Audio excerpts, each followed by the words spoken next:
Thursday afternoon. Thanks for tuning in to NBC News Daily. Randy Stone with your Midday Ark-La-Miss update. Lawmakers are taking steps to combat the fentanyl crisis in the state as it continues to grow. One of the many bills filed this legislative session looks to increase the penalties for people who are running makeshift labs in their homes and spreading the drug. Capitol reporter Shannon Heck brings us those details.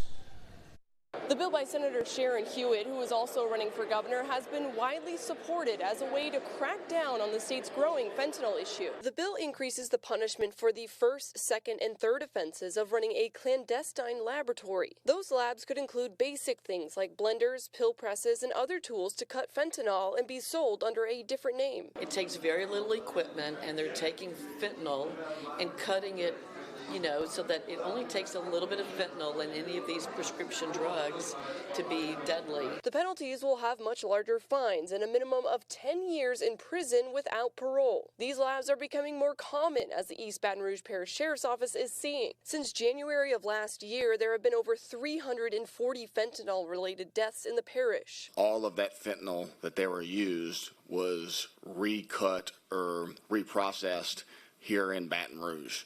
When we receive fentanyl as a community from source cities, most times it's processed in these home labs. Hewitt says as she tours the state for her campaign, she meets someone at every stop who has lost someone to the drug. Other bills moving through the session are taking aim at dealers and other penalties. The bill just has one more stop on the House floor before it's sent to the governor's office. Hewitt says that she has yet to see any opposition on the bill and is hopeful that it'll be passed soon.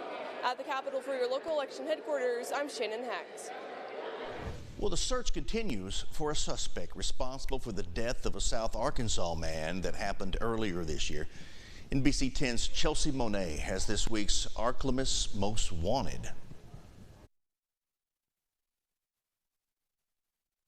Back in April of this year, an El Dorado man was found dead in Calhoun County. His death ruled a homicide, and law enforcement's only lead is a pickup truck possibly connected to the case. 62-year-old George Haynes of El Dorado was identified as the victim on April 16th. The Calhoun County Sheriff's Office is still seeking information on a vehicle believed to be related to the investigation. It's described as a gray 1996 Dodge Ram with Arkansas license plate number AHR 19M. If anyone knows the whereabouts of this vehicle or has any information, please contact deputies at 870-798-2323. Remember, your tips help bring fugitives to justice. For Ark-La-Miss Most Wanted, I'm Chelsea Monet.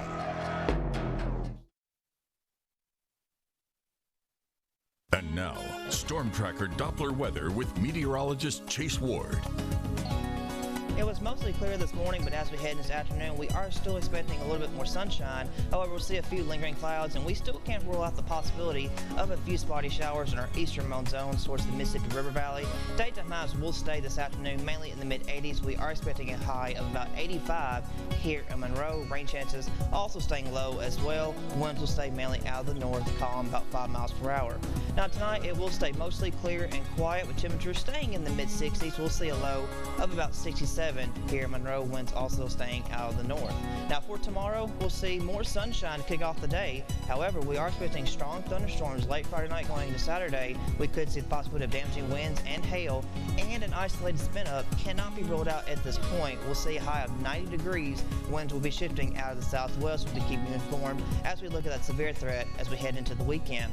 Looking to the 7-day forecast, once we get past Saturday, temperatures will be cooling down back to the lower 80s. Then we'll be back to the mid and upper 80s as those temperatures really begin to rebound as we go into Monday, Tuesday of next week. And temperatures in the overnight lows will stay in the upper 60s as we kick off the weekend, but then going to be in the mid to lower 60s and then upper 60s by Tuesday and Wednesday to next week.